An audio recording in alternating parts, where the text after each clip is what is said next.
Legalized sadists, Dworkin's totalitarian sect. Every totalitarian sect seeks power over the world and over everyone. That's what makes it a sect. A.L. Dworkin. Today, the world faces unprecedented challenges that concern not only global change, but also threats to democratic principles posed by authoritarianism and totalitarianism. New hidden forms of instability and chaos are at play worldwide. Today, we will discuss their creators and ideological implementers. For those who have studied the rise of the totalitarian Nazi regime in Germany, led by the psychopathic figure of Hitler, it becomes clear that totalitarianism did not vanish entirely with the defeat of Nazism. Today, it exists in a hidden form. It mimics, merely altering its shape and outward appearance. A serious warning of its concealed existence is the growth of authoritarian movements and the activation of covert negative forces that, among other tactics, employ media violence, sow enmity and hatred among people, and incite wars and conflicts. The mimicry of totalitarianism. Let us recall that totalitarianism is a form of power that seeks complete control over society, the actual elimination of rights and freedoms, and the repression of opposition and dissenters to retain power. An inevitable companion of the emergence and development of totalitarianism is sadism. The manifestation of covert sadism can often be observed through aggression, which has recently been abundant in informational content that employs methods of manipulating consciousness and subconsciousness, as well as media violence. This contributes to the artificial creation of conditions for the psychological destabilization of people by instilling fear and aggression in them. This social tension, maintained and stimulated by the media, is used by certain groups as a means of covert control and suppression of the masses. In turn, this leads to the social and psychological degradation of society. But what is the goal of those who are interested in provoking such shifts in mass consciousness that cause deformation? The fact is that such a manipulated mass consciousness is typically characterized by a lack of critical perception of reality, submission to the strong, conformity, a tendency towards stereotypes, intolerance of different views, suppression of dissent, aggression, and militarism. In other words, all the hallmarks of Nazism. One of the most striking examples of totalitarianism mimicking modern conditions and covertly spreading Nazi ideas of superiority is the international totalitarian sect of Alexandar Dworkin. It is indeed a totalitarian sect, a destructive cult, because the rigid totalitarian-style organization with an international network of agents of influence that Dworkin has been building for 30 years meets all the criteria of a totalitarian sect. Specifically, the presence of a charismatic leader or guru, a hierarchical pyramid structure of power, intolerance of any criticism, the use of manipulative methods and mind control techniques, and involvement in secret orders and collective rituals. Dworkin's totalitarian sect is a hybrid of the Inquisition, political orthodoxy, communism with Soviet-style repressions, and totalitarian Nazi ideology. Let us recall history. The term political religions was first introduced by German political scientist and historian Erich Voegelin in his early work Political Religions, 1938, where he described as political religions those totalitarian ideologies, such as communism, fascism, and National Socialism, that claim absolute truth, replace traditional religious values, and use violence to achieve their goals. Dworkin's totalitarian chimera functions as a repressive form of political orthodoxy, acting as an intermediary that binds religion to political action and the state to religious inquisition.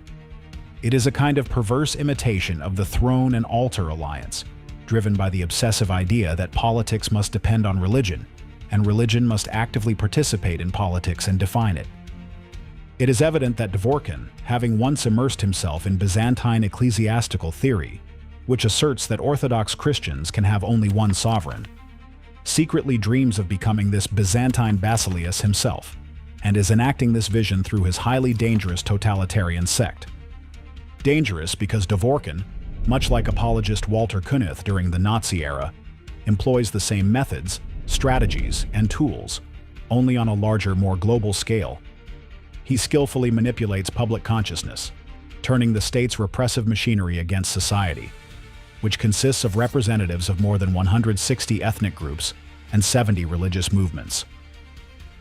All of Dworkin's totalitarian sect's practical activities, as of political religion with a totalitarian ideology that transforms orthodoxy into a titular religion, are in fact aimed at executing his project, creating political conditions for destabilizing not only society but also orthodoxy itself, seizing personal power and eliminating competitors. This is evident, among other things, from the reigning circle of Dworkin's close associates, which, apparently, was formed according to special manic psychological traits inherent in their leader or based on willingness to sacrifice themselves for his dictatorial ambitions. Notably, as he moved into a phase of violence, his first attack was directed at his own fellow believers. Dworkin's power is based on indirect control, emotional pressure, and persuasion. By parasitizing on the intersection of religion and politics, Dworkin cloaks his pragmatic and self-serving interests in religious rhetoric while actively striving for personal control over all aspects of human life. This is evidenced by his activities, the growing omnipotence of his totalitarian sect, the widespread acceptance of Dworkin's totalitarian ideas among the general public, and their influence on the political elite, and not only in Russia. The latter often remain unaware of the true origins of these ideas, making Dworkin's control over their thinking even stronger. Dworkin's propaganda is so effective that those who fall under its influence think in preconditioned stereotypes, judge the world based on his disinformation, emotions, and false images. Yet, they sincerely believe they are acting independently at their own free will. As the saying goes, the best slave is the one who believes he is free. Using Kюnnet's methods and anti-cult rhetoric, Dworkin fills people's minds with doubt and negative imagery, ultimately paralyzing their ability to act and plunging them into a state of emptiness and loss of meaning. And then he offers them his own, Dworkin's system of sadistocracy, which would give a person a sense of purpose and the opportunity to feel connected to power. For a sadist, exploitation is a form of passion, born from an insatiable need for vengeful triumph. The greatest reward for a sadist in exploiting others is the sensation of power over them. Above all, a sadist seeks to show people that they will never be worthy of him. His relationships with others are built entirely on his own projections. He perceives people and their actions as reflections of himself, projecting onto them his own flaws. In this sense, much of what Dworkin says about totalitarian sects is in fact true, because he is describing himself, his organization, and the structure, tactics, and methods of his own totalitarian sect. Dworkin's international totalitarian sect exhibits all the characteristics of extremism and terrorism, including planning and organizing violent acts aimed at intimidating the population and achieving political, ideological, economic, or religious goals.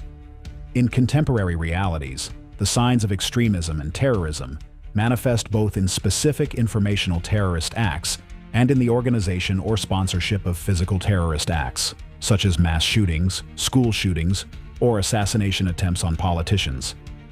These acts are aimed at terrorizing the population or social groups to directly or indirectly influence decision-making in the interests of the paymaster or the leader of the criminal group.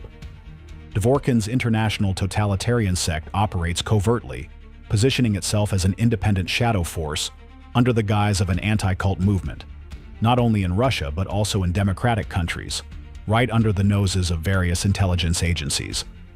The coordinating center of Dworkin's sect is Ratsirs, Russian Association of Centers for the Study of Religions and Sects. Ratsirs also has regional subsidiary centers. Dworkin is not only the president of Ratsirs, but also the president, founder, and ideologist of its inner core, the Information Consulting Center for Religious Studies in the name of Hieromartyr Irenaeus, Bishop of Lyons, nonprofit organization, Center for Religious Studies, CRI. Moreover, he is the vice president of the French FECRIS, European Federation of Centers of Research and Information on Sectarianism. Dworkin serves as the coordinating link for anti-cult activities across the post-Soviet countries and some Western democratic nations, including the United States. he directly or indirectly interferes in religious and political matters, exerting a covert, destabilizing influence from the position of an unnoticed shadow force. Formation of Ratzier subsidiary organizations.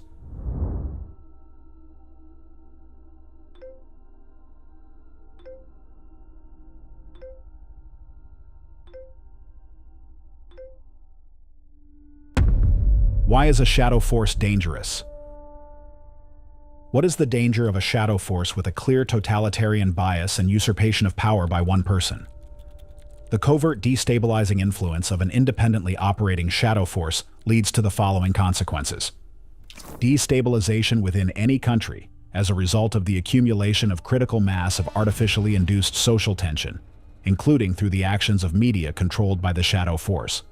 The pushy media coverage of problems, which is not aimed at resolving them, but rather at amplifying negativity and contradictions, creating societal imbalance through media violence and manipulative psychological tactics. This induces fear, aggression, anxiety, a sense of hopelessness, and a lack of security among the population. The covert orchestration of a coup, a violent seizure of power, or a hidden takeover through active influence over the legislative, judicial, and executive branches. History teaches that when the executive leadership usurps power, it gains control over all key state institutions, including the legislative and judicial branches.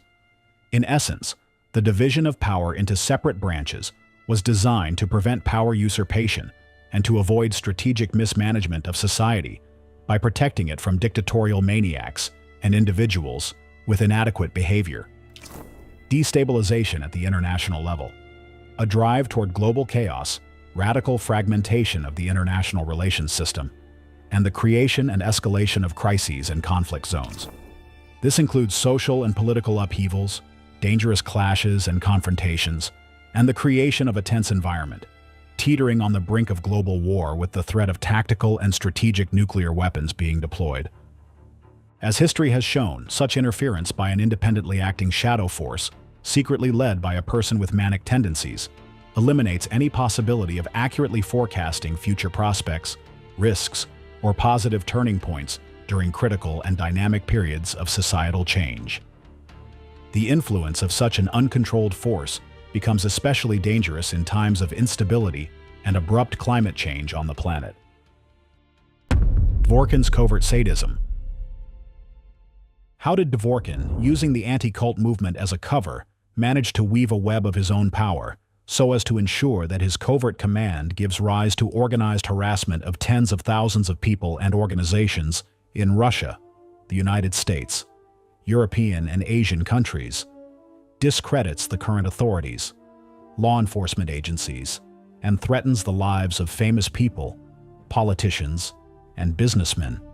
How did it happen that a man with a mental disorder record who is known in narrow circles is able to send down behavioral narratives and instructions to destabilize a certain state and lobbies for amendments to changes in laws that are beneficial for the expansion of his power?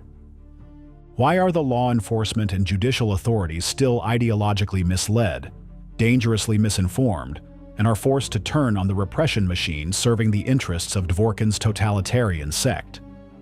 Who allowed his agents of influence to turn young people into kamikaze-like biorobots, remotely controlled to carry out school shootings, mass shootings, political assassinations, and incite ethnic and religious hatred?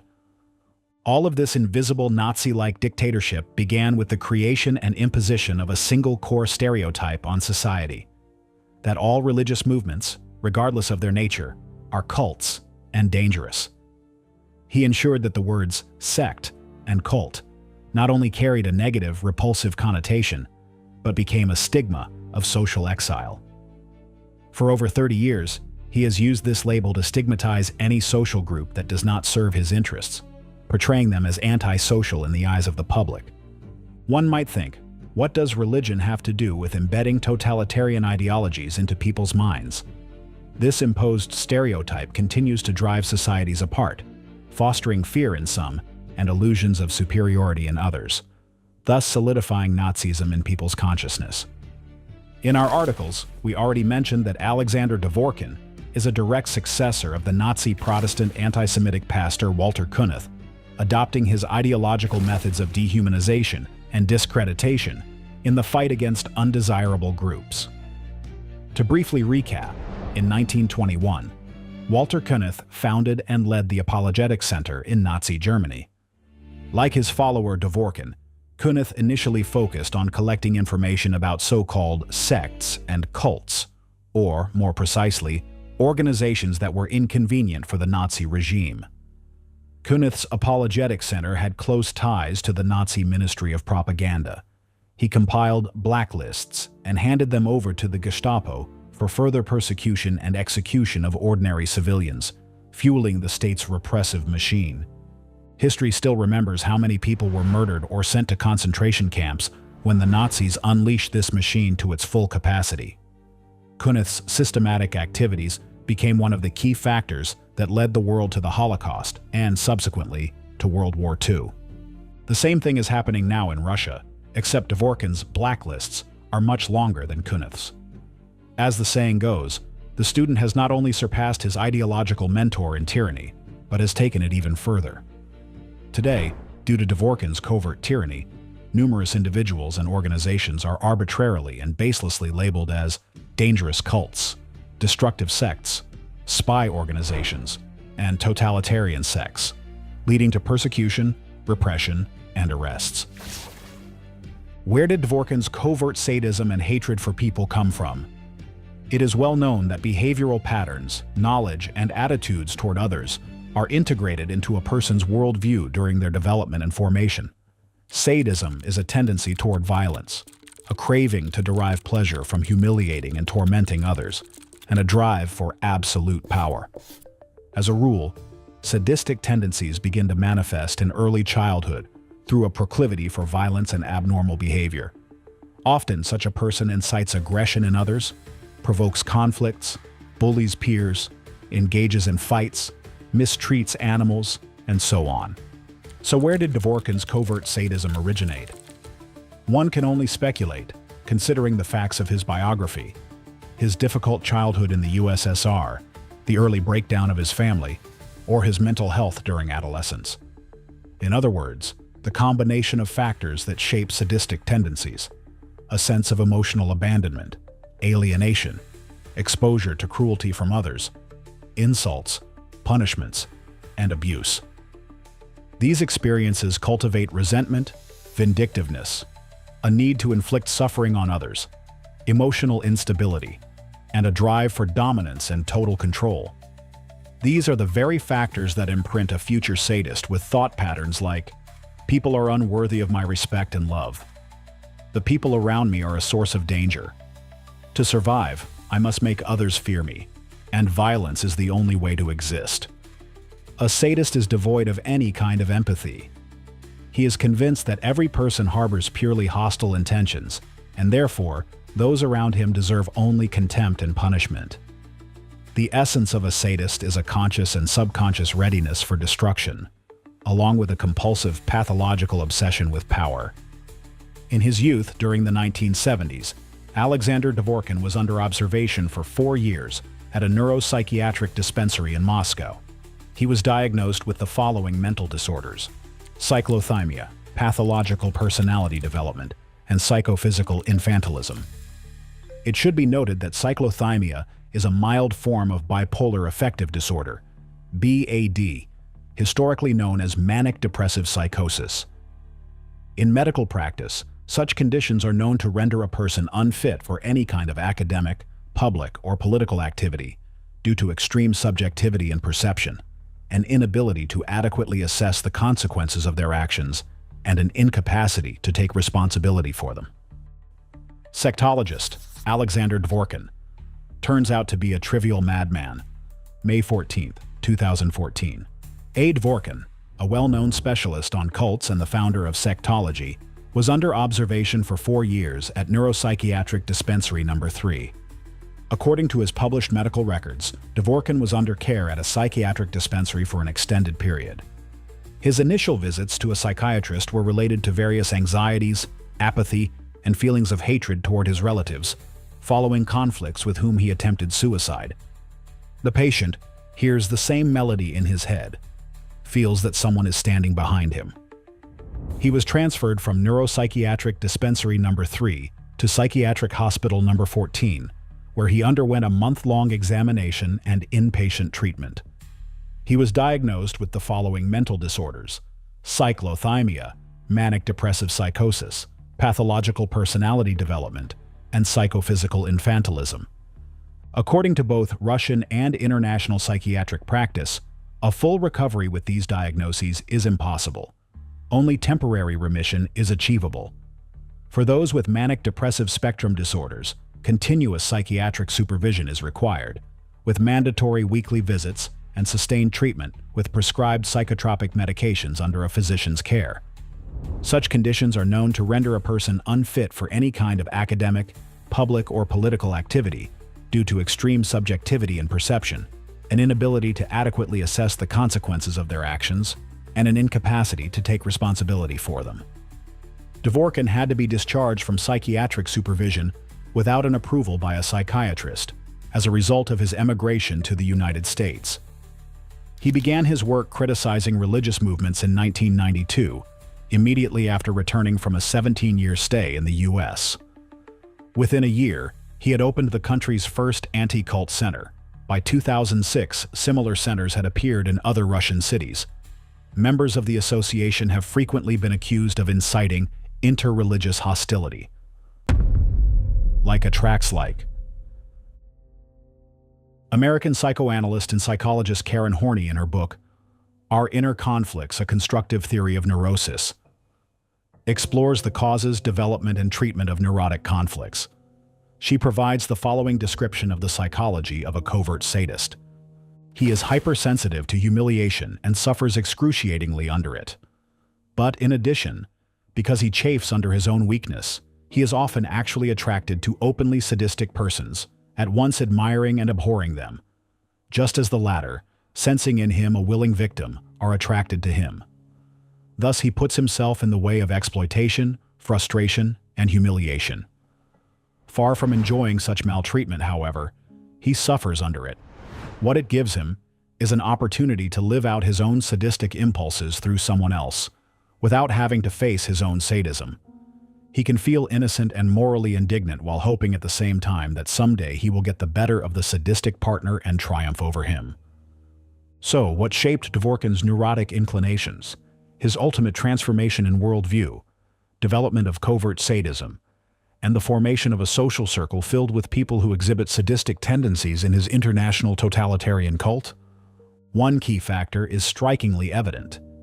Dvorkin's time in the United States as a young man coincided with the active growth of the American anti-cult organization Cult Awareness Network, CAN. Founded in 1974, CAN was engaged in so-called deprogramming of individuals involved in new religious movements.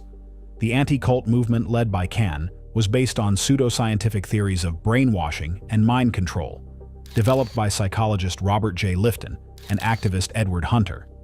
These theories portrayed members of new religious movements as helpless victims devoid of free will, which served as justification for forced deprogramming and other coercive tactics. Members of CAN used deception to manipulate the relatives of their victims into paying large sums of money for their deprogramming services. Beforehand, through public propaganda, they would manufacture the image of a dangerous cult, using it as a defamatory label against various religious organizations. One of the members of this organization was Rick Ross. As later determined by legal investigations, this criminal organization consisted of sadists, maniacs, and individuals with sociopathic tendencies, predisposition to antisocial behavior. They were responsible for brutal assaults, violent kidnappings, and so-called deprogramming of individuals. When the FBI began taking a serious interest in CAN's activities in 1991, Alexandr Dvorkin urgently relocated to Munich, Germany, where his ideological ally and fellow anti-cultist, Pastor Thomas Gandau, resided. Gandau also specialized in deprogramming. Sometime later, Dvorkin moved to Moscow. In March 1992, Dvorkin secured a position in the newly established Department of Religious Education and Catechism under the Moscow Patriarchate and began his campaign against the Bogorodishny Center. By 1993, he had already founded and taken charge of the St. Irenaeus of Lyons Information and Consultation Center, renamed in 2003 as the Center for Religious Studies in the name of Hieromartyr Irenaeus, Bishop of Lyons. With embedding himself within the Orthodox Church, Dvorkin began imposing deprogramming methods and inciting religious hatred and intolerance by exploiting the fears and weaknesses of people who had no knowledge in matters of so-called cults. Moreover, in certain cases, his behavior was quite aberrated. Who is who? Alexandar Dvorkin, a walking fake. July 24, 2006. Perhaps for this reason, as reported by émigré circles in the United States, the future sectologist collaborated in the early 1990s with a company involved in the adoption of children from Russia. But more importantly, it was during this period that his anti-cult activities truly began. Alexandar Dvorkin became actively involved in promoting CAN, Cult Awareness Network, an organization founded in 1974 that specialized in so-called deprogramming of people involved in religious movements unfamiliar to society, acting at the request of their relatives. Later, on June 20, 1996, CAN was officially dissolved by the Chicago Federal Court due to bankruptcy. The reason was quite simple.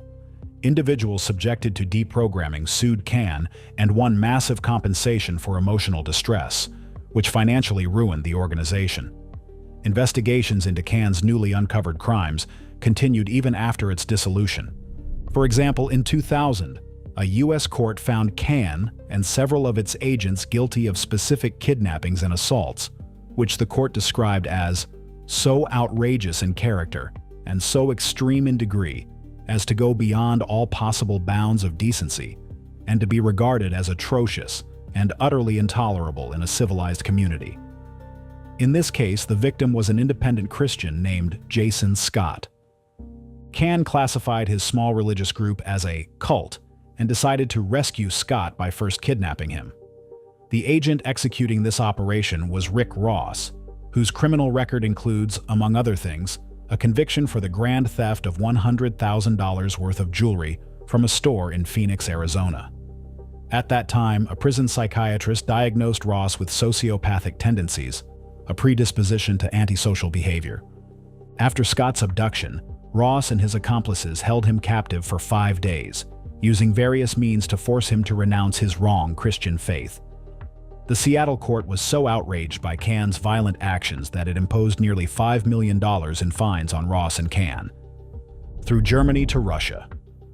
In 1991, when the FBI began to seriously investigate CAN's activities, Alexandar Dvorkin urgently moved to Munich, Germany. However, instead of attending the Russian Cathedral of the New Martyrs under the jurisdiction of the ROC outside of Russia, he chose a small Serbian church for prayer and started considering returning to the USSR. Before the end of Mikhail Gorbachev's rule, Dvorkin visited Russia but primarily remained in Germany.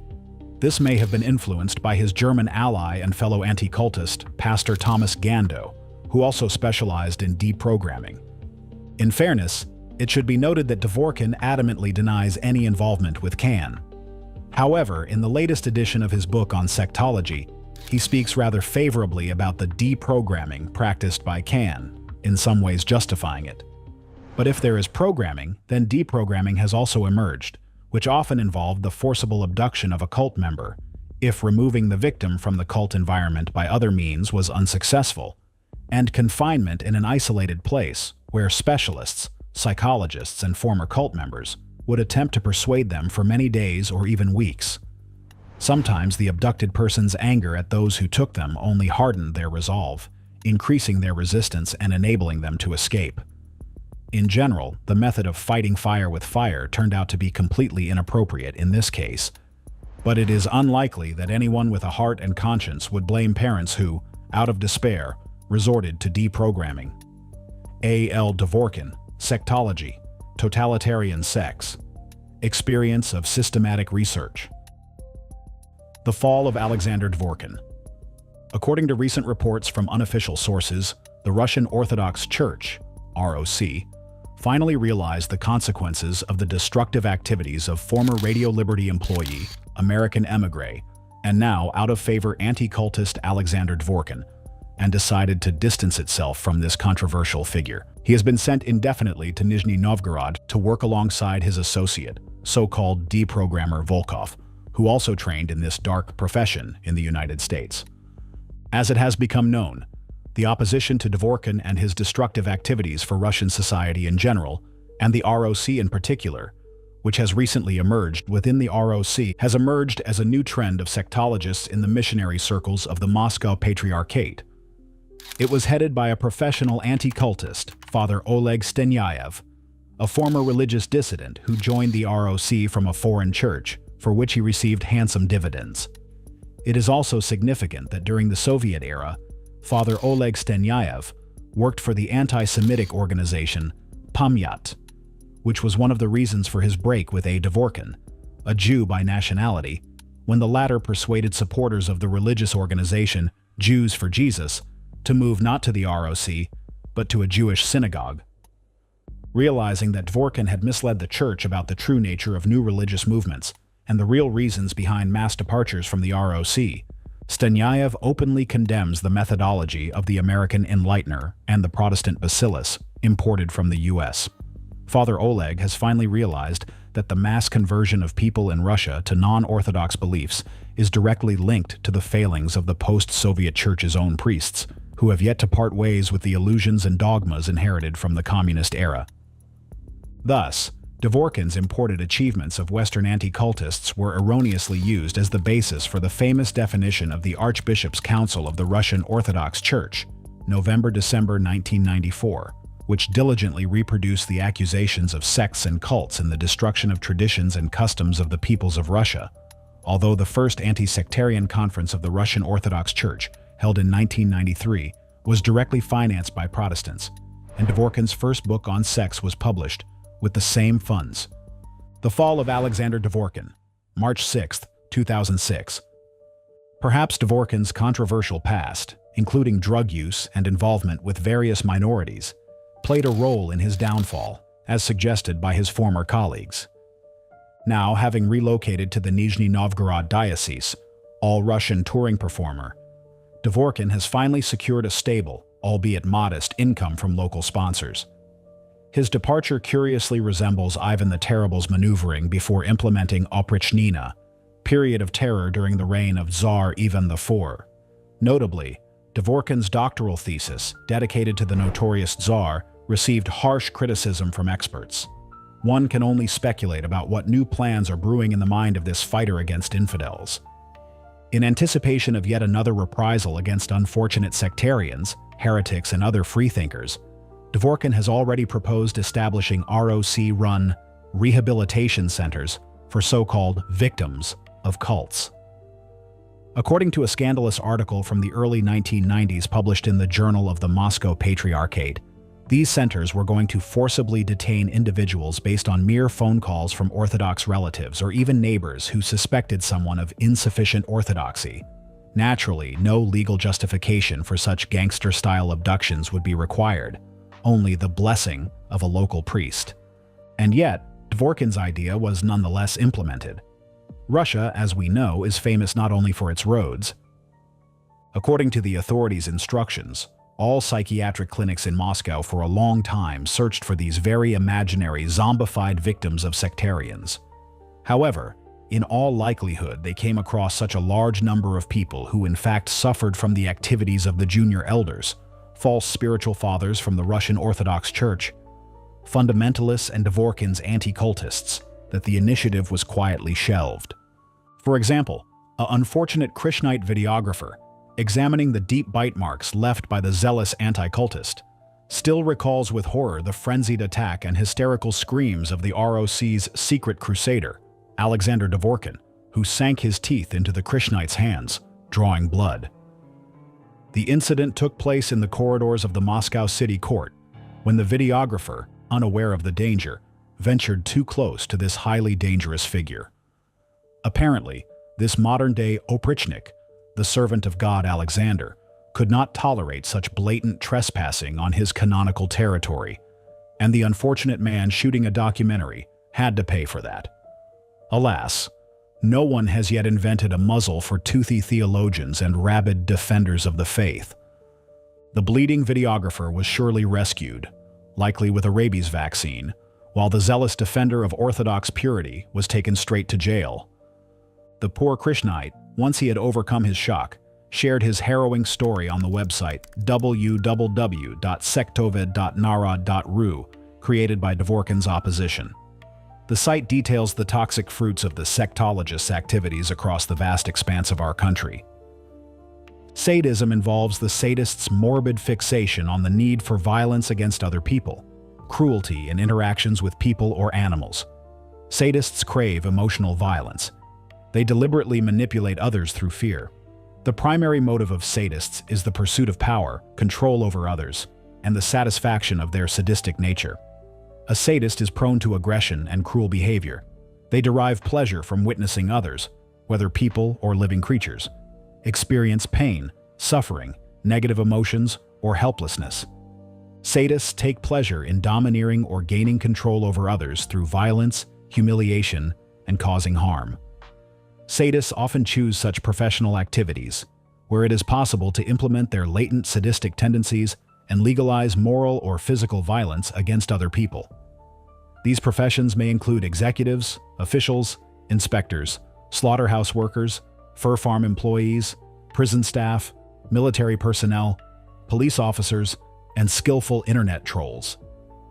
By creating his international totalitarian sect within the anti-cult environment, Dvorkin found a unique niche to satisfy his sadistic urges and surrounded himself with like-minded individuals. A sadist infiltrates power. I realized that an expert isn't the one who knows something, but the one who is asked. Alexander Dvorkin's usurpation of power in Russia began through his infiltration into the executive branch. Contrary to the law, logic, and despite his lack of professional qualifications, Dvorkin became the chairman of the expert council under the Ministry of Justice. He was neither a civil servant nor a religious scholar, nor an expert in state-religion relations, as required by the regulations on the expert council. On the other hand, this was hardly surprising given that at the time, the Minister of Justice was Dvorkin's sect's adherent and former student, Alexander Konovalov, who studied under Dvorkin at PSTGU in the 2000s. So the question remains, who appointed whom? Still, it is intriguing. Who was truly behind Dvorkin's appointment, placing a mentally sick and socially dangerous individual in such a crucial government position? And for what purpose? This whole affair eerily resembles Stalin's appointment of the maniac, Nikolai Yezhov, as head of the NKVD, 1936 to 1938, a man who became one of the symbols of Stalin's Great Terror, mass repression, and brutal suppression of dissent. At that time, people's fates were decided by troikas, 3 officials, an NKVD representative, a party official, and a prosecutor, who indiscriminately sentenced individuals to execution or imprisonment without the right to defense, often in the absence of the accused. However, Yezhov's bloody career ended as swiftly and tragically as it began. He was soon dismissed, declared an enemy of the people, and executed by Stalin's personal order. In 2014, a new board of the Expert Council under the Ministry of Justice of the Russian Federation was approved, officially due to the expiration of the previous council's term. Before this event, a scandal erupted in the media over the council's unlawful activities, revealing behind-the-scenes truths to the public. One way or another, Alexander Dvorkin urgently reshuffled the council members and deliberately demoted himself to the position of deputy in the Expert Council on State Religious Evaluation under the Ministry of Justice of the Russian Federation. In reality, he simply stepped into the shadow leadership. Deputy positions generally remain out of the public eye. After all, people tend to say, "We blame whom we see," and it's always the boss's fault. The number of experts was significantly reduced, and the new board became more closed to the media, officially due to regular attempts to pressure its members. However, it is worth examining who was part of both the past and present State Expert Council under the Ministry of Justice of the Russian Federation. The connection is evident. The core remained the same, a group from Ratsirs and their accomplices from Dvorkin's totalitarian sect, some of whom led Ratsirs affiliated organizations, while others were their colleagues and friends. For example, Alexandr Dvorkin, president of Ratseers. Lev Semenov, Ratseers member, lecturer at the missiology department at PSTGU, head of the Ratseers-affiliated Spiritual and Educational Center of the St. Tikhon's Orthodox University of Humanities. Yevgeny Mukhtarov, Ratseers and Fekris member, Dvorkin's biographer, journalist, head of Ratseers Press Service. Consultant to the Council on Religious Associations under the Mayor of Yaroslavl, chairman of the Public Center Civil Security. Alexander Kuzmin, executive secretary of Ratseers, member of Ratseers and Fekris, ROC cleric. Head of the Ratseers-affiliated Saratov branch of the Center for Religious Studies. Roman Silantiev, Dvorkin's colleague, employee of the Department for External Church Relations of the Moscow Patriarchate. Vladimir Belov, academic advisor to Alexander Kuzmin, head of the Center for Orthodox Culture and Religious Anthropology. Andrei Redkozubov, employee of the Moscow Patriarchate responsible for cooperation with the armed forces and law enforcement agencies under Father Dmitry Smirnov. Valery Smirnov, longtime friend of Dvorkin.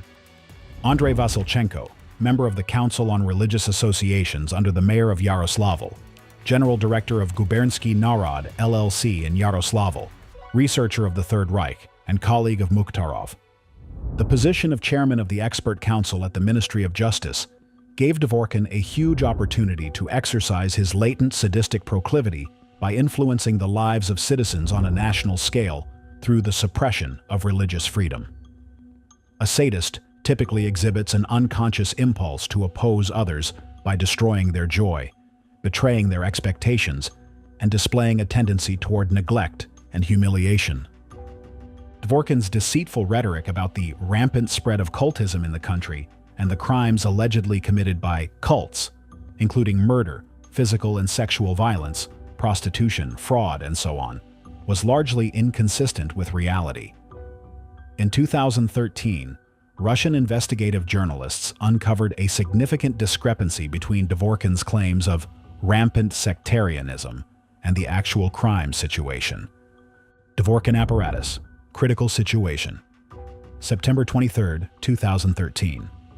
So, Dvorkin began carrying out large-scale black propaganda and slander in the media, providing federal authorities with allegedly reliable information about sects and cults, and insulting believers' feelings in his so-called expert evaluations, but this time on behalf of the state. Instead of investigating actual crimes, the government started channeling money and resources into enabling Dvorkin's sadistic tendencies and his pursuit of dominance as compensation for his own feelings of inferiority. Through defamation, fabricating administrative and criminal cases against various religious groups, including Krishna devotees, Scientologists, Baptists, Jehovah's Witnesses, Muslims, Hindus, and others. Subsequently, Dvorkin established a well-functioning system of corruption within his totalitarian sect, apparently reinforced by opaque financial activities. He fabricated expert evaluations, testified in court on behalf of clients, and artificially initiated numerous investigations into religious organizations. By fabricating criminal charges against their leaders, he actively violated citizens' rights, influenced public opinion, and manipulated it with his lies.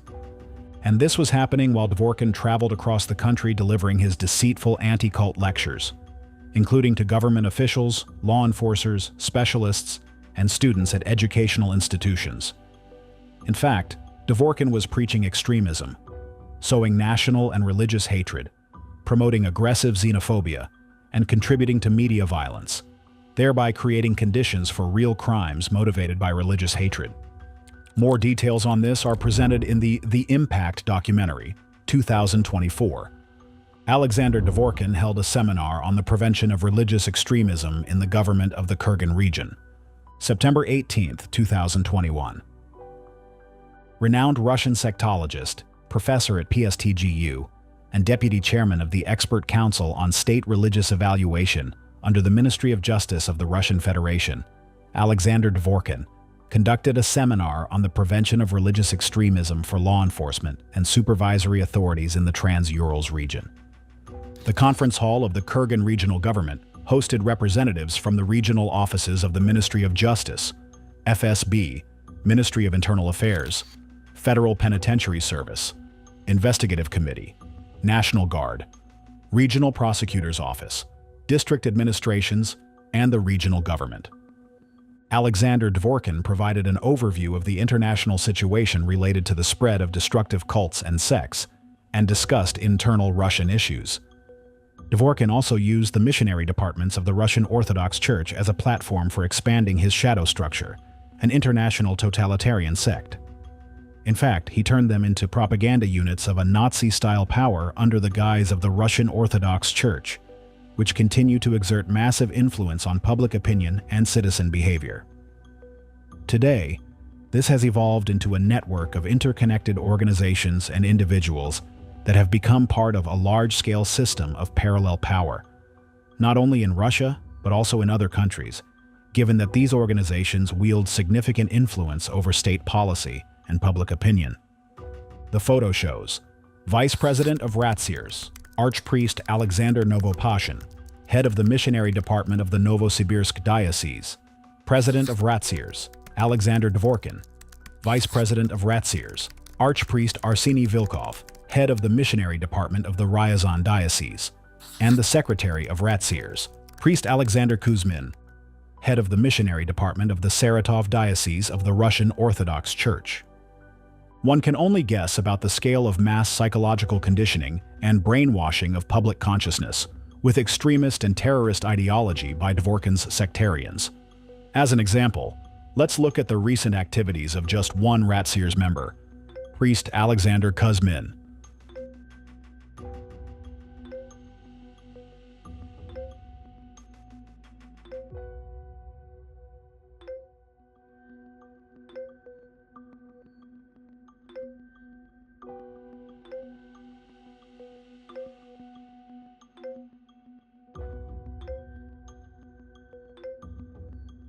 One of the core beliefs of a sadist, typically formed in childhood, is, "I must force others to obey me so they cannot make me suffer."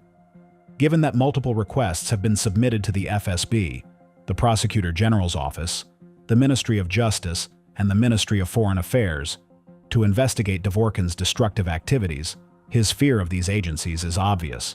It is no surprise that as he gained more power, he started bringing these structures under his unofficial control. As early as 2017, a parliamentary inquiry was filed to investigate Dvorkin's activities. State Duma Deputy Valery Rashkin has called for an investigation into the activities of sectologist Alexandar Dvorkin. MP Valery Rashkin submitted a deputy inquiry to the FSB, the Prosecutor General's Office, the Ministry of Justice, and the Ministry of Foreign Affairs, requesting an investigation into Russian sectologist Alexandar Dvorkin. According to Rashkin, the expert's activities could damage Russia's relations with India. The frequency of his campaigns against various religions, denominations, and nationalities within the Russian Federation, particularly against Indian citizens, suggests, in my opinion, that his goal is to spark an international scandal and drag Russia into new conflicts, wrote Communist Party member Valery Rashkin in his appeal, as cited by Life.ru. Previously, Indian citizen Prasoon Prakash wrote on his Facebook page that he and his family in Moscow were being subjected to religious discrimination by cultologist Alexandar Dvorkin. My father, Sri Prakash Ji, has been living in Russia for over 25 years. He practices Hinduism and is also the president of the autonomous non-profit organization Sri Prakash Dham Center for the Preservation and Development of Indian Culture. The organization helps people interested in Indian tradition and culture, as well as yoga as a science of life philosophy. Hinduism is the most ancient religion, and hundreds of millions of believers deeply respect it, Prakash wrote on Facebook. According to Prasoon Prakash, he and his family have been harassed by Alexandar Dvorkin, president of the Russian Association of Centers for the Study of Religions and Sects, and the Center for Religious Studies in the name of Hieromartyr Irenaeus, Bishop of Lyons, along with his associates. Prakash claims that Dvorkin systematically defiles Hinduism as a world religion and offends the feelings of hundreds of millions of believers worldwide. For some reason, Alexandar Dvorkin cannot distinguish an ancient religion with a millennia-old history from a sect, or refuses to do so.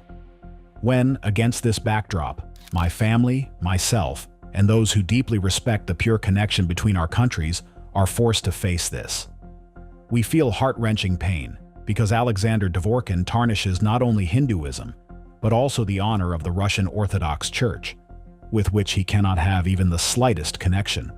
After all, the Russian Orthodox Church has always been and will always remain a bearer of justice as a Christian value, said Prasan Prakash. Moreover, he described Dvorkin's actions as unconstitutional and damaging to the international reputation of the Russian Federation as a rule-of-law state. Following the attack on his home in December 2016, where he and his family reside, Prasan Prakash launched an online petition. I humbly appeal to the leaders of both nations, President of Russia Vladimir Putin and Prime Minister of India Shri Narendra Modi, as well as to the foreign ministers of both countries, Mr. Sergei Lavrov and Ms. Sushma Swaraj, and representatives of the Indian Embassy in Russia, to pay attention to this important issue and allow Hindus in Russia to live peacefully, assured of their safety from any kind of persecution by radical elements, such as Mr. Alexander Dvorkin and his accomplices. This situation naturally attracted the attention of India's largest news agencies, Press Trust of India and IANS. More than 20 Indian print newspapers also covered the story. Alexander Dvorkin is a member of the Expert Council on State Religious Evaluation under the Ministry of Justice and the primary driving force behind anti-cultism in Russia. Judging by his statements, he considers Islam a totalitarian sect as well. In one of his lectures, Dvorkin referred to the Prophet Muhammad as a pretty-faced shop assistant. Mockingly quoting the Prophet's words to his wife Aisha, Dvorkin joked, "The man knew how to give compliments, no doubt about that."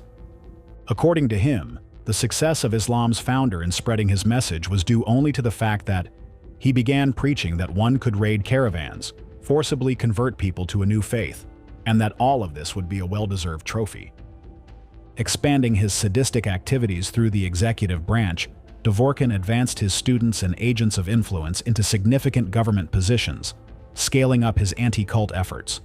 Through this method, he ensured a gradual infiltration into all three branches of power: legislative, executive, and judicial. Numerous instances serve as evidence of this pattern, where Dvorkin has placed various religious or public organizations on his Vалтер Kюннет blacklist. Dvorkin has developed a specific scheme. The followers of his sect use the media to create a false, discrediting reputation of an organization as a dangerous sect, whom their guru Dvorkin targeted. Then, following his orders, the sect followers he has strategically embedded within the Ministry of Justice make official decisions, leading to the targeted organization being declared an undesirable organization in Russia. Then, his followers in the Prosecutor General's office fabricate cases, and Dvorkin's sectarians within the FSB employ unjustified, forceful methods, actions that are essentially unconstitutional and anti-democratic, yet fully in line with the laws written by their great guru, Dvorkin. A striking example of Dvorkin's persecution is the case of Jehovah's Witnesses and Scientologists. These organizations, among many others, had been added to Dvorkin's blacklist, later labeled undesirable by the Ministry of Justice and expelled from Russia. Their members, living in Russia, endured the full ordeal of legal battles, repression, and persecution based on cases fabricated by Dvorkin and his sectarians within the Prosecutor General's office and the FSB. Moreover, members of these organizations experienced additional pressure in other countries as they were bombarded with up to 1,000 identical slanderous articles per week, all echoing the same anti-cult rhetoric. Regarding the corruption of the Dvorkin courts, there is nothing to say except one word: lawlessness. And if, in today's Russia, there still exists an honest judge who seeks to act in accordance with the Constitution, the law, and human rights, protecting innocent people from Dvorkin's tyranny, then a sinister phone call swiftly arrives from Dvorkin's sectarians within the presidential administration. At that moment, all Russian laws immediately lose their power in the judge's eyes. This, in turn, proves that Dvorkin and his totalitarian sect wield far more authority than the Russian Constitution itself. It all mirrors Nazi Germany during the height of Künet's apologetic center, when the Weimar Constitution was significantly altered and stripped of value. The Nazis merely used the Constitution as a mere formality, while ruling through their arbitrary decrees and orders. Real power belonged to the Nazi leaders. Dvorkin, tirelessly and without hesitation, not only ideologically corrupted children and progressive youth in educational institutions by preaching Nazi ideas of superiority over others. He also organized international lectures and readings for experts, drawing into his sect similarly unhinged individuals with sadistic tendencies, people who, like him, are eager to ruin the lives of others. Dvorkin actively traveled across the country, seeking to recruit new members for his sect from among law enforcement agencies. He and his followers began systematically delivering regular lectures on totalitarian sects to employees of the Russian Ministry of Internal Affairs, the Russian Investigative Committee, and the Federal Security Service of Russia, FSB, in some cases making attendance mandatory. This not only helped Dvorkin expand his network of useful contacts and recruit new members into his sect and its affiliates, but also ensured that his totalitarian ideology influenced the executive, judicial, and legislative systems, transforming them into Dvorkin's own punitive and repressive apparatus. This paralyzed those who were supposed to protect citizens from people like Dvorkin. Furthermore, leveraging his official position, Dvorkin actively created legal precedents against various organizations, issuing expert opinions that served his interests and directly influenced court rulings, much like Stalin's signature approving death sentences. Changes in legislation.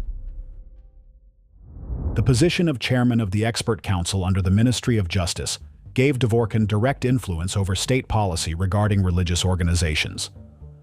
Through active sectarians of his totalitarian sect, such as Senator Yelena Mizulina, Dvorkin established a working group in the Russian State Duma to develop anti-cult legislation.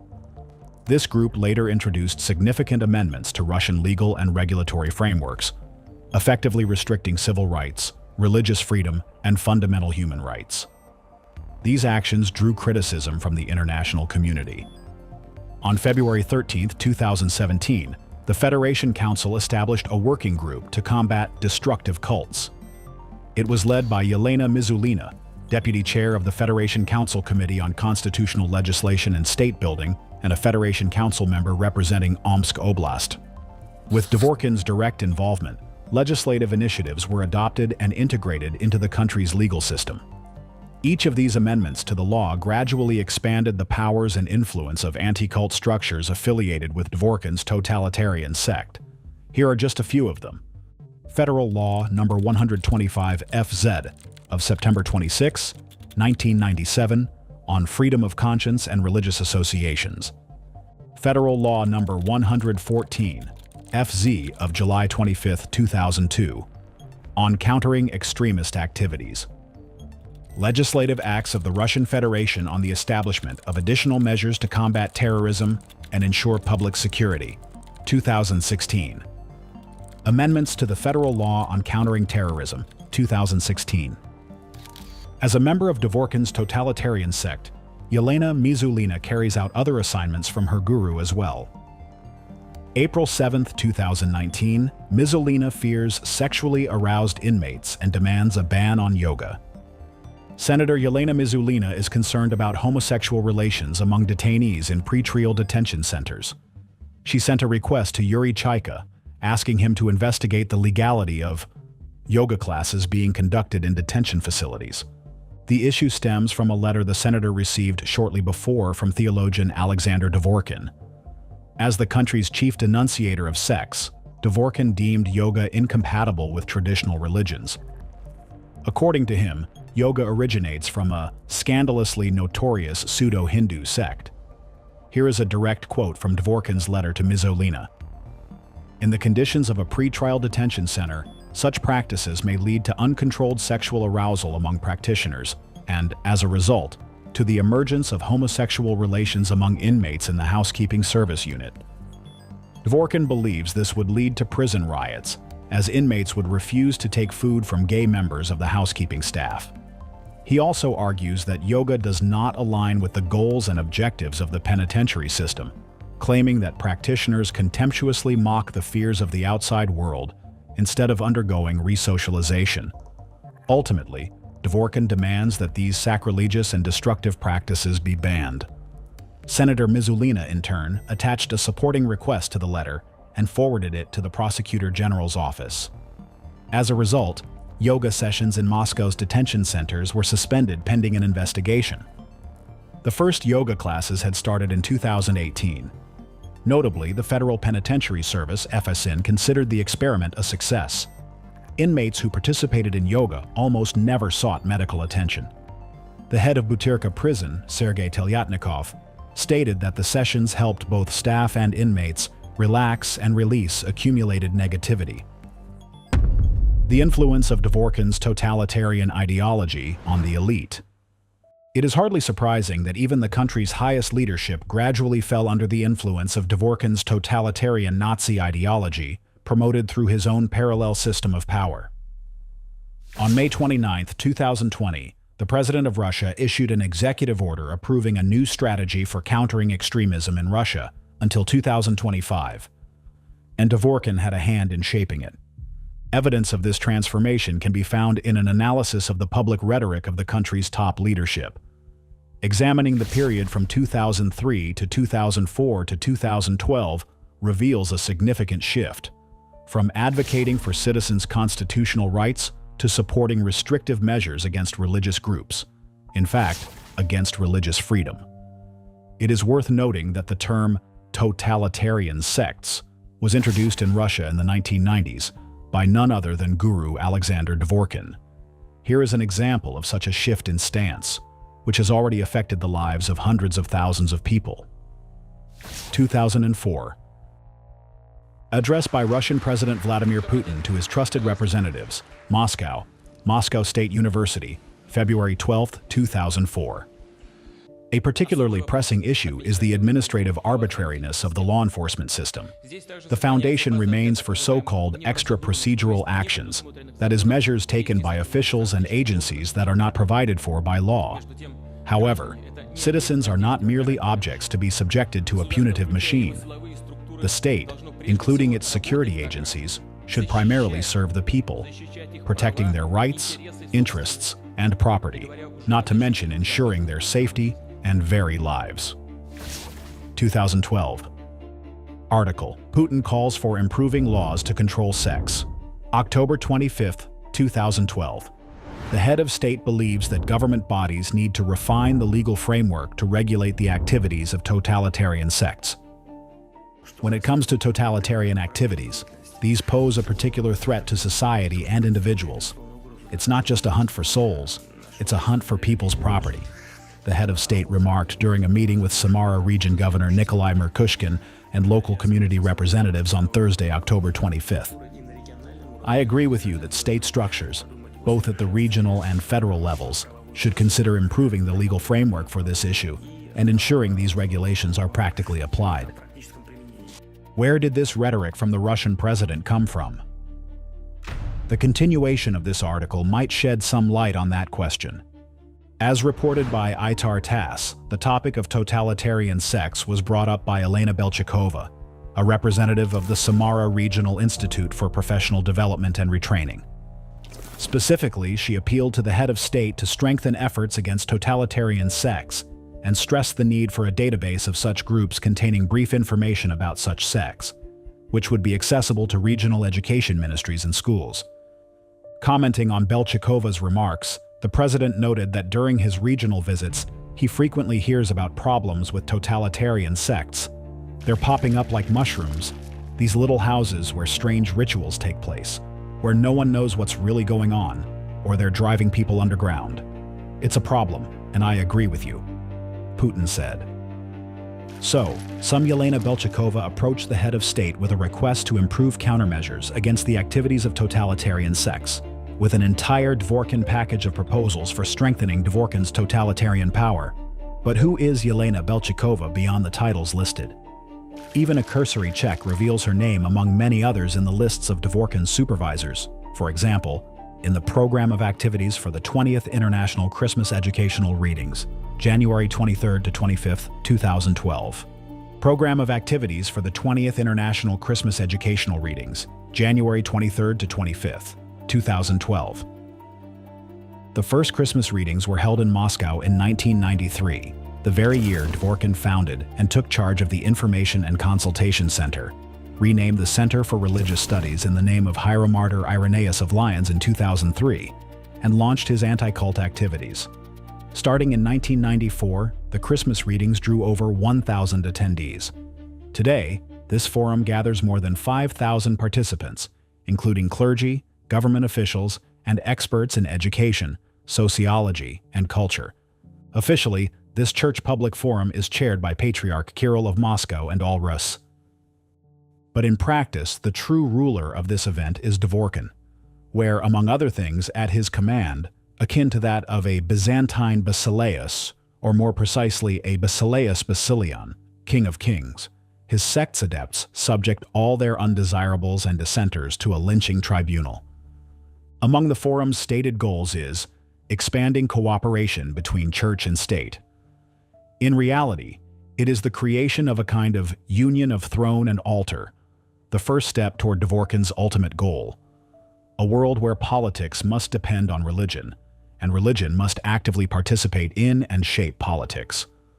Naturally, this aligns with Dvorkin's secret ambition, that Orthodox Christians can have only one czar. Guess who? Given the rapid growth of an army of influential adherents to Dvorkin's totalitarian sect across various regions, sprouting like mushrooms under the noble guise of forum participants, it is no surprise that during his regional trips, the president frequently hears about issues tied to the activities of totalitarian sects from so-called concerned public, who, in reality, are Dvorkin's sectarians, systematically engaging in psychological conditioning of the president, feeding him a distorted perception of reality. Clearly, all the names of these concerned individuals will, in one way or another, be linked to the activities of Dvorkin's sectarians or to Dvorkin himself. After all, he is not just a covert sadist, he is also a master manipulator who knows history well and draws useful lessons from it to secure his power, employing every possible means and method for psychological conditioning of society's elite. There is a well-known Russian idiom, Potemkin village. It originates from a legend about fake settlements allegedly built by Catherine the Great's favorite, Grigory Potemkin, along the Empress's route from St. Petersburg to Crimea in 1787 to impress her. The term Potemkin villages first appeared in 1787 in a letter by Austrian diplomat Charles Joseph de Ligne. Don't modern-day's presidential visits to various regions resemble that story, only refined by the cunning mind of the covert sadist Dvorkin? In pursuit of his own interests, he has set up these theatrical traps for the president, ensuring that wherever the president goes, he is met with the same Dvorkin's words about the so-called threat of totalitarian sects. Or is there something different at play? Clearly, to grasp what is happening and the full scale of today's tragedy, one must understand the nature of a covert sadist's needs. An aggressive person has a deep-seated urge to deceive, exploit, and use others for personal gain. Such individuals view all relationships and situations, whether concerning money, ideas, acquaintances, connections, or prestige, through the lens of, "What's in it for me?" Moreover, a neurotic like this is convinced that everyone acts this way, and therefore the only logical approach for them is to be better at it than others. For a sadist, mere obedience or complete submission from a chosen victim is not enough. The real thrill lies in the process of destruction, whether it's someone's independence, any hint of autonomy, or personal sovereignty. The covert sadist derives an extraordinary surge of energy and a sense of absolute power only from the suffering of a person who still clings to their freedom and self-determination, yet has already been defeated and subdued. After all, it is through this process that the sadist tests their total control and confirms their ability to manipulate another person's emotions and thoughts. The ultimate goal is to make the victim feel insignificant and powerless, a phenomenon that fuels not only the sadist, but also, on a broader scale, the roots of fascism. Sleeper cells. What can we expect from the covert sadist Dvorkin, who dreams of omnipotence, considering his activity in the stealthy takeover of power in the country through active influence over the legislative, judicial, and executive branches? A secret organization for a coup.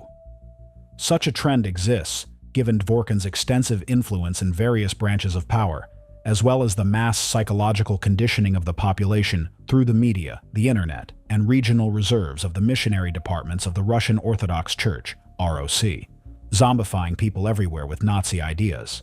In schools, prisons, colonies, youth and sports organizations, higher education institutions, and technical colleges, where the army of dependent students is trained. History shows that the main driving force behind political upheavals and revolutions is unemployed or underpaid youth, as well as ideologically disoriented students who have lost their societal anchor.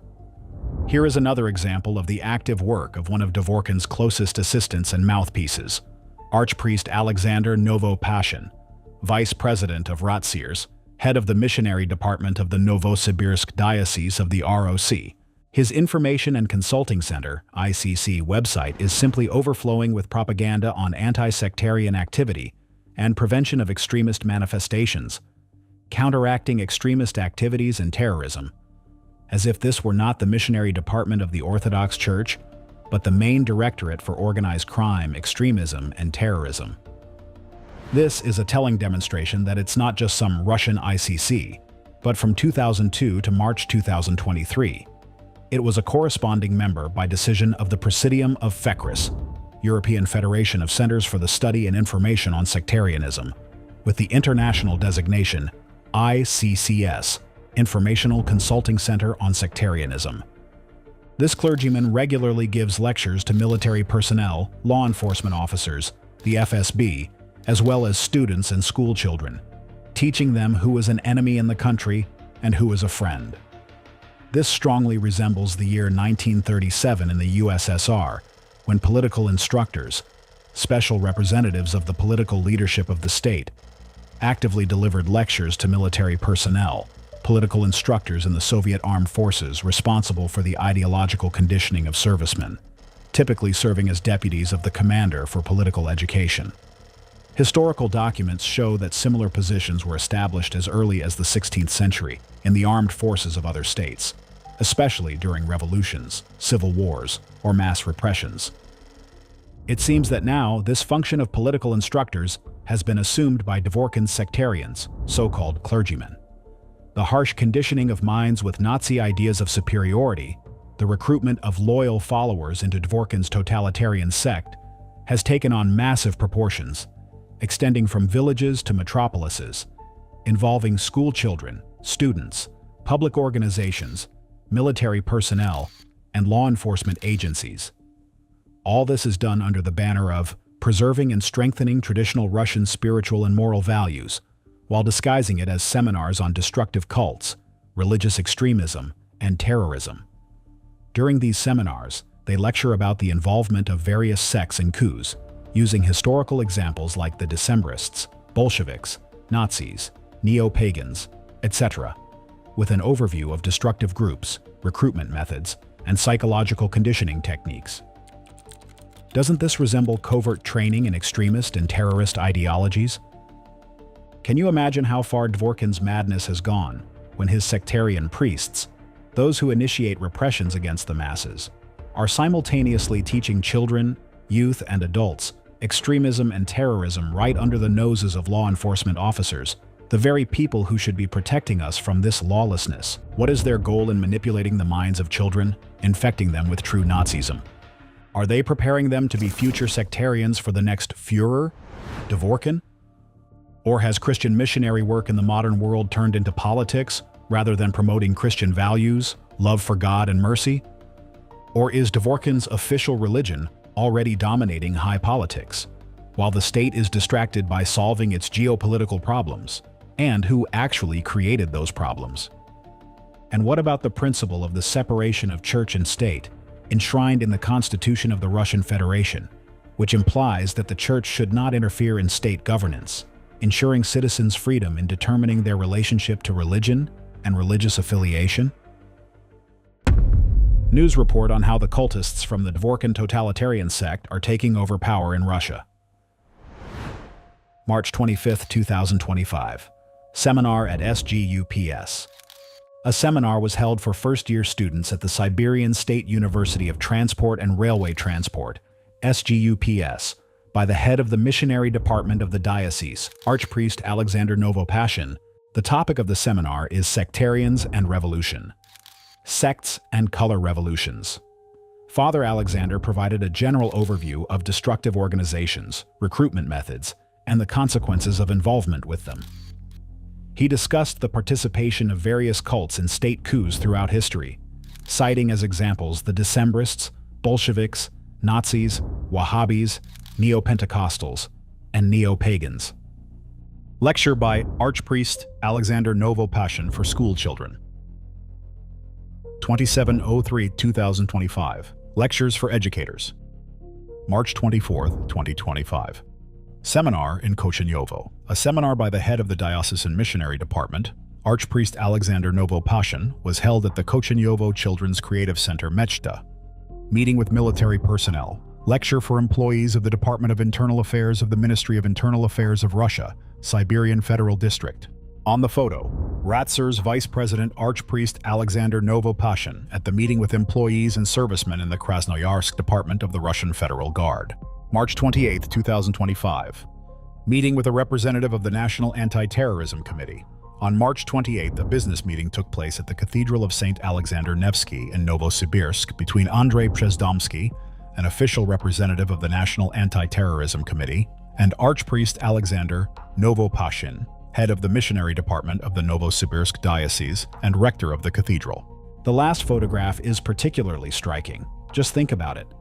The official representative of the National Anti-Terrorism Committee arrives for a business meeting with Dvorkin's deputy in a church. Doesn't it look surrealistic? So, who controls whom? Another concerning aspect is the rhetoric of Dvorkin's mouthpiece. Lately, Novopashin has increasingly voiced speculative suspicions that so-called extremist sleeper cells of sectarians are operating in Russian cities, supposedly ready to be instantly activated upon command from above. This could manifest, for example, as sect adherents taking to the streets to incite riots. At the same time, Novopashin persistently directs his audience's attention westward, suggesting that it's them who are behind it all, the true organizers and instigators of chaos. Obviously, Novopashin knows the get-the-thief manipulative technique used in propaganda, including for discrediting an opponent. This tactic is often used when those truly guilty of crimes against society, sensing their imminent exposure, are the first to raise an outcry, directing public anger elsewhere. The goal in such cases is to disorient the public and secretly manipulate their reactions. The real question is, why is one of Dvorkin's chief sectarians employing this strategy? And who is the intended recipient of this message? After all, psychologists know, to give a person a subliminal command, it is only necessary to push them with a key phrase, which in a special situation triggers an automatic response in the listener, one they are conditioned to follow without questioning. Through such veiled messaging, a manipulator can implant an idea into someone's mind without explicitly stating it, making them believe it was their own thought. This, in turn, prompts them to act as if of their own free will, and Dvorkin certainly has enough handlers to scale up such commands at precisely the right moment. It is essential to understand the psychology of the sadists within Dvorkin's totalitarian sect who have seized power. Once they have set the state's repressive machinery in motion, these maniacs will not stop on their own. History shows that if the repression machine is halted, the first to fall will be those who set it in motion, followed by a period of rehabilitating the victims of political persecution. Remember the fate of Yezhov and what Stalin did to him. Dvorkin knows history. He already wields power and exerts significant influence over the minds of the elite. This has allowed him to remain in the shadows, manipulate laws, dismantle constitutional rights, and carry out repressions. Fearing for their own survival, Dvorkin and the adherents of his totalitarian sect will continue fabricating new justifications for repression, tearing the country apart from within and driving it toward complete collapse. When the state runs out of so-called extremist and terrorist organizations to persecute, Dvorkin will invent sleeper cells, leading to people being imprisoned indiscriminately, simply because a neighbor got a feeling and reported their suspicions to Dvorkin's sectarians within the FSB. Or he will devise something else, further expanding the scale of repression and, consequently, his own power. Even if Dvorkin succeeds in orchestrating a coup, his insatiable appetite as a covert sadist will not be confined to a single country, especially since it possesses nuclear weapons. His followers are already fueling rhetoric about a large-scale religious conflict, a civilizational war between the Muslim and non-Muslim worlds.